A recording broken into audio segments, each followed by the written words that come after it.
প্রাক্তন প্রধানমন্ত্রী শেখ হাসিনার মৃত্যুদণ্ডই দিল ইউনুসের ট্রাইব্যুনাল মৃত্যুদণ্ড দিল শেখ হাসিনার। গণহত্যায় হাসিনার মৃত্যুদণ্ড মানবতা বিরোধী অপরাধ, গণহত্যার প্রমাণ, এরকমটাই বলা হয়েছে বিচারপতিদের তরফে।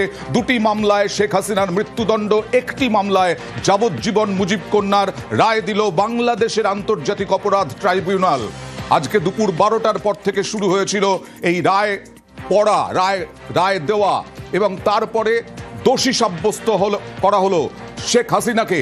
সেই অগাস্টে ছেড়েছিলেন, দেশ ছাড়তে বাধ্য হয়েছিলেন, ইউনুস প্রধান উপদেষ্টা হয়েছিলেন, এবং তারপর থেকে হাসিনাকে আক্রমণ, আওয়ামী লীগকে বাংলাদেশ থেকে মুছে দেওয়ার চেষ্টা, এবং বাংলাদেশ মাঝে মধ্যেই উত্তপ্ত হয়েছে। আজকের এই রায়ের আগেও বাংলাদেশ জুড়ে হিংসা, আগুন। আর আজকে বিচারপতিরা কি বললেন, কি অভিযোগ আনলেন, কি দোষী সাব্যস্ত করলেন, দেখুন।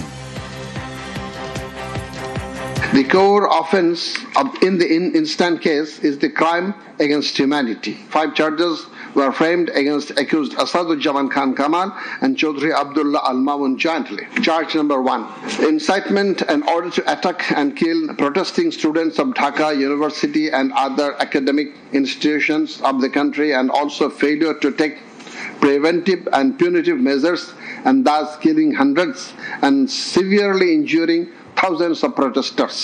During July uprising 2024, 14/7/24, at Gorobhaban made the following derogatory remark: Mukti Jodhar Natiputira chakri pabe na to ki Rajakarer Natiputira chakri pabe.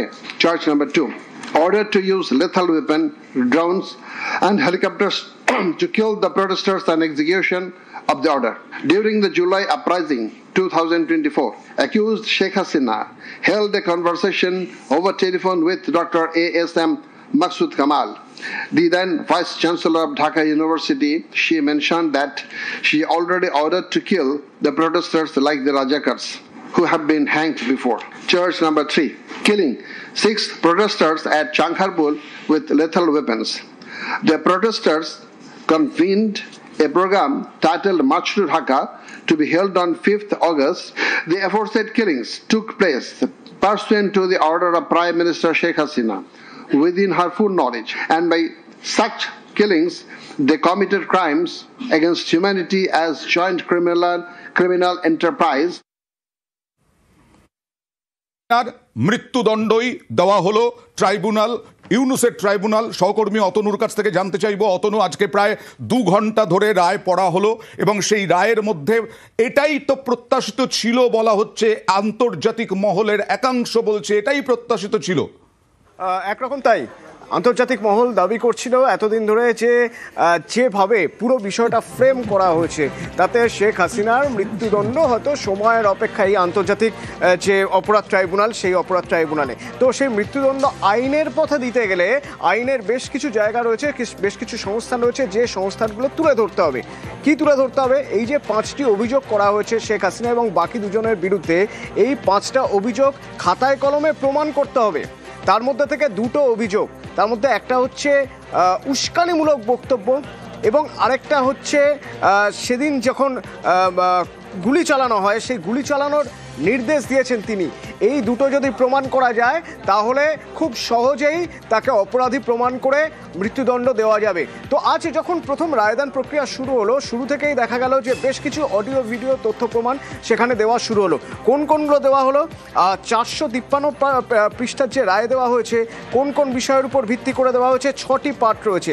তার মধ্যে থেকে একটা জায়গা বলছে যে শেখ হাসিনাকে মৃত্যুদণ্ড দেওয়া হয়েছে তার কারণ তার অপরাধ প্রমাণিত, এবং ওই একই অপরাধে মৃত্যুদণ্ড দেওয়া হচ্ছে কাকে না, সে সময় স্বরাষ্ট্রমন্ত্রী আসাদুজ্জামান খান কামালকে। দুজনেই পালিয়ে গিয়েছিলেন, বাংলাদেশ থেকে পালিয়ে গিয়েছিলেন, এবং চৌধুরী আবদুল্লাহ আল আমন তিনি সে সময়ের পুলিশের কর্তা ছিলেন, তাকে 5 বছরের কারাদণ্ড দেওয়া হয়েছে।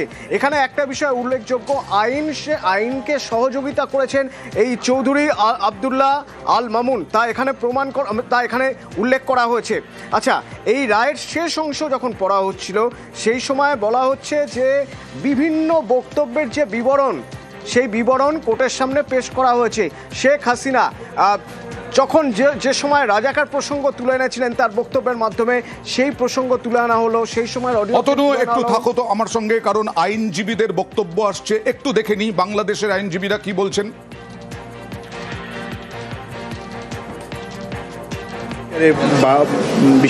বাংলাদেশ সরকার আইনসঙ্গতভাবে যত রকম পদক্ষেপ আছে সবগুলো নেবে বলে আমরা মনে করি। সেক্ষেত্রে কি রায়ের কপি পাঠাতে হবে কিনা, অথবা সরকারের হাতে রায়ের কপি যাওয়ার পর সরকার এই রায় কার্যকর করার জন্য কোথায় রায়ের কপি পাঠাবেন, কি পদক্ষেপ নেবেন, সরকার একটা আইনি পর্যালোচনা করে সেটা নেবেন।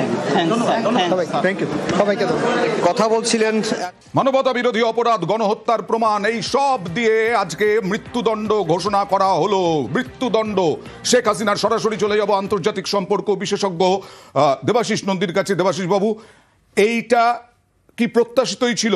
মৃত্যুদণ্ড না দিলেও আগুন জ্বলতো, আবার এই আশঙ্কাও রয়েছে মৃত্যুদণ্ড দেওয়ার পরেও বাংলাদেশে আগুন জ্বলতে পারে। বাংলাদেশের যে পলিটিক্যাল কালচার, সেখানে দেখবেন যে প্রতিহিংসা বা ষড়যন্ত্রের রাজনীতি, এবং সেটা মুজিবুর রহমানের হত্যার মধ্য দিয়ে শুরু হয়েছিল। তারপর জিয়ার হত্যা, পরবর্তীকালে হোসেন মোহাম্মদ এরশাদের উৎখাত, এবং হাসিনার যে সরকারের উৎখাত ঘটলো, এবং এটা পরিকল্পিতই ছিল। অনেকটা মনে পড়ছে আমার যে সাদ্দাম হোসেনকে যখন তার যে আর্জি সেটা না শুনেই ফাঁসির অর্ডার দেওয়া হয়েছিল, ঝুলিয়ে দেওয়া হয়েছিল। হাসিনার ক্ষেত্রেও সেই চিত্রটা আগেই তৈরি হয়েছিল, অর্থাৎ তাকে মৃত্যুদণ্ড দেবে বলেই আন্তর্জাতিক যে ক্রিমিনাল কোর্ট, সেখানে ট্রাইব্যুনাল, সেখানে তারা চেষ্টা করে যাচ্ছিল। এবং যেই সাক্ষ্য প্রমাণের কথা বলা হলো, এরকম সাক্ষ্য প্রমাণ তো সারা বিশ্বের বিভিন্ন রাষ্ট্রপ্রধানের বিরুদ্ধেই রয়েছে। অর্থাৎ ল অ্যান্ড অর্ডার যখন চ্যালেঞ্জের সম্মুখীন হয়, তখন তো সেটা সরকারের হয়ে করছে, কিন্তু ব্যক্তিগতভাবে করছেন না।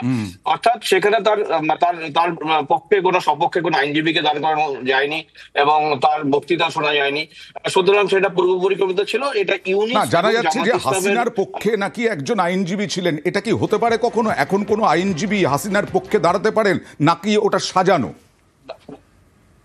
ওটা সাজানো। দেখুন, না হলে তো বলবে এক পেশে রায় দিয়েছে। অর্থাৎ এই জামাত এবং ইউনিস ওরা প্রমাণ করতে চাইছে হাসিনার পক্ষে আইনজীবী দেওয়া হয়েছিল, অর্থাৎ না হলে সারা বিশ্বে নিন্দিত হবে।